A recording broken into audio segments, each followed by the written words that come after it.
क्योंकि बाइबल में लिखा है जब जब परमेश्वर फिर आपको परखता है वो आपको प्रमोशन भी देता है। अगर आपके क्लास फर्स्ट के पेपर नहीं हुए, एग्जाम्स नहीं हुए, तो आप नेक्स्ट क्लास में नहीं जाते हैं।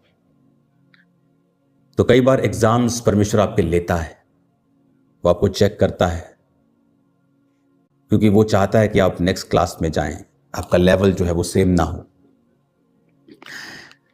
आपकी अपनी लाइफ में भी कई बार सडनली आपकी लाइफ में कोई परीक्षा प्रवेश कर जाती है और आप हैरान होते हैं कि ऐसा कोई पाप आपकी लाइफ में नहीं है। कुछ तो अपने पापों की वजह से फंसते हैं। अब सैमसंग की लाइफ में कोई परीक्षा नहीं थी, वो तो फंसा था व्यभिचार के कारण।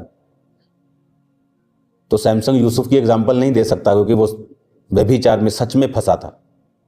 तो कुछ तो पाप की वजह से फंसे हैं, लेकिन कुछ लोग परमेश्वर में आगे बढ़ने की वजह से परीक्षाओं में जाते हैं। कौन सी ऐसी परीक्षा है, कौन सी ऐसी घटना है जो एकदम से आपकी लाइफ में कई बार होती है?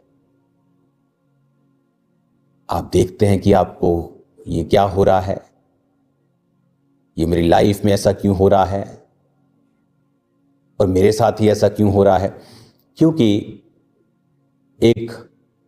आप एक ऐसी मूवी के हीरो हैं जिसका डायरेक्टर प्रोड्यूसर दोनों परमेश्वर हैं, और सबसे कठिन रोल सबसे लायक हीरो को दिया जाता है। कुछ लोग कंप्लेंट करते हैं कि मेरी लाइफ में ऐसी परीक्षाएं क्यों, सबके बच्चे हो रहे हैं लेकिन मेरी लाइफ में ये ऐसा बड़ा हवा क्यों बन गया है, सबकी लाइफ में ये ब्लेसिंग, मेरी लाइफ में ऐसा क्या हो रहा है जो आराम से चीजें होनी चाहिए नहीं हो पा रही हैं? क्योंकि परमेश्वर आपको बढ़ाना चाहता है। अगर कुछ ऐसा हो रहा है जो ऑर्डिनरी नहीं है, तो कुछ ऐसा पॉजिटिव भी आपकी लाइफ में होगा जो ऑर्डिनरी नहीं, सुपर नेचुरल होगा आपकी लाइफ में। आप अपने परिवार को, अपनी वाइफ, अपने बच्चों को, अपने हस्बैंड को मसे में बढ़ता हुआ देखेंगे। आप नए रास्तों को आप खुलता हुआ देखेंगे। आप एक जिम में जा रहे हैं, आप 50 kg वेट उठाते हैं, आप रोज 50 kg उठाएं, आपको कोई प्रॉब्लम नहीं। लेकिन जिस दिन आपने डिसाइड कर लिया कि I am going to the next level, 75 kg, आपकी बाजुएं कहेंगी बस, मसल्स टूटेंगे, खल्लियां पड़ेंगी, शरीर दुखी होगा। कुछ देर दुखी रहेगा लेकिन बाद में वो काबिल होगा कि वो 75 kg आराम से उठा पाएगा। सो नेक्स्ट लेवल पे जाने से पहले परमेश्वर आपके वेट को, आपके ऊपर बोझ को बढ़ा देता है। जो व्यक्ति तो समझ जाते हैं कि ये चीज स्पिरिचुअल है और परमेश्वर की ओर से है, वो प्रार्थना में लग जाएंगे, फास्टिंग में लग जाएंगे, वेट करेंगे परमेश्वर की। धन्य है वो जो यहोवा पर भरोसा रखता है। जो यहोवा की बाट जोते हैं वो नया बल प्राप्त करते जाएंगे। वचन को वो अपना आसरा बना लेता है, हर चीज वचन से वो ढूंढता है, वचन ही उसका आसरा है। संसार में उसको कोई भी होप नजर नहीं आती। Some things are like hopeless, कि होपलेस हो गई हैं कुछ चीजें, बट आपको तब परमेश्वर के साथ जुड़े रहना होता है। जब तूफान आता है तो जस्ट आपको फिर जुड़े रहना होता है, लगे रहना होता है प्रेशर के बावजूद भी, और फिर वही टहनी को फल लगते हैं। आपको फल लगने वाले हैं यीशु मसीह के नाम में। परमेश्वर में बने रहें, परीक्षाओं में दुखी ना हो। एक वचन मैं आपके लिए पढ़ूंगा,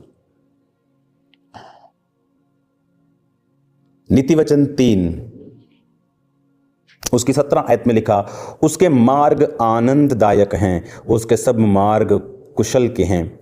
जो बुद्धि को ग्रहण कर लेते हैं उनके लिए वो जीवन का वृक्ष बनती है, जो उसको पकड़े रहते हैं वह धन्य हैं। परमेश्वर ने कहा उसके मार्ग आनंददायक हैं। कुछ देर की परीक्षा के बाद सदा का आनंद है। कुशल वाले मार्ग हैं। लिखा जो बुद्धि ग्रहण करते हैं उनके लिए वो जीवन का वृक्ष बनती है। विजडम, बहुत से लोगों के पास आज विजडम से काम नहीं करते। वो इधर उधर की फालतू टीचिंग सुन के कुछ भी करने लगते हैं।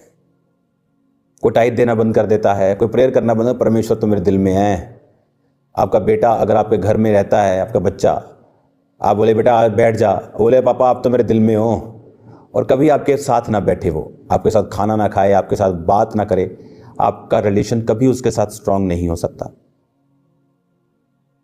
आप जितने मर्जी अच्छे हों, अगर आप अपने बच्चों के साथ समय नहीं बिताते, उनके साथ जुड़ते नहीं हैं, आप कभी उनके साथ क्लोज नहीं हो सकते। चाहे आप जीसस के नाम में बहुत ही ब्लेस्ड हों, बड़े अच्छे हों, तब भी नहीं। आपको वो पर्टिकुलरली वो काम करना पड़ता है। हालेलुया। बुद्धि से लिखा, जो बुद्धि को ग्रहण करते हैं वो जीवन का वृक्ष बनती है। जो परमेश्वर की बुद्धि चलते हैं वो जीवन का वृक्ष बन जाता, उसमें सब कुछ आ जाता है।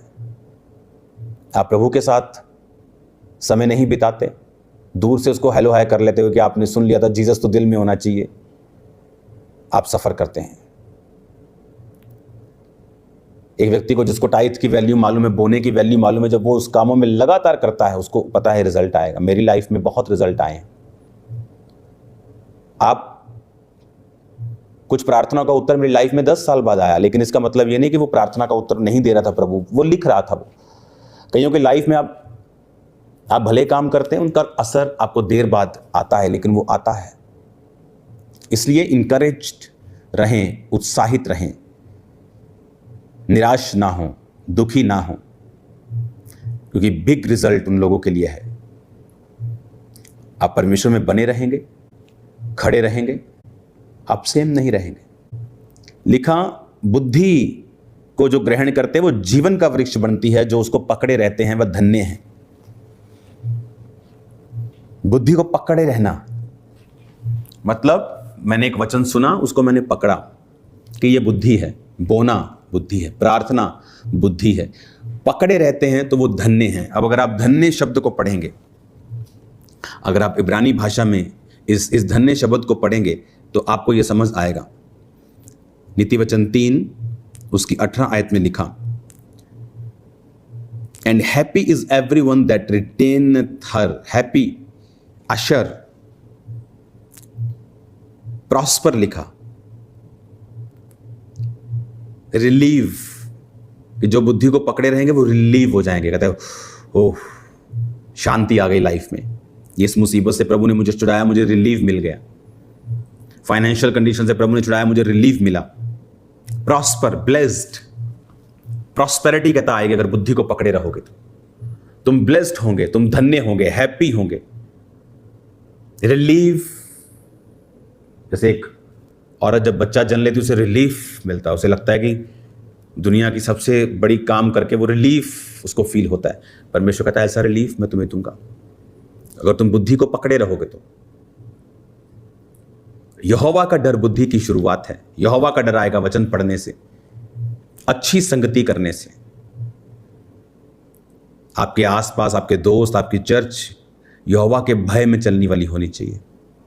अपने हाथों को उठाओ, मेरे साथ प्रार्थना करो। पिता, आज से मैं तेरे वचनों पे चलूंगा, तेरा भय मेरे अंदर रहेगा।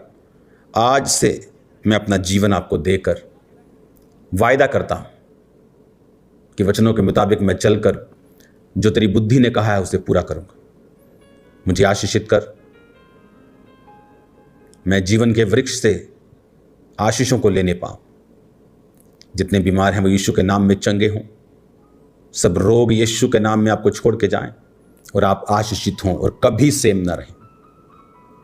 आपके लेवल कभी भी सेम ना रहें। आज से मैं आपको ब्लेस करता हूं यीशु के नाम में, आमीन।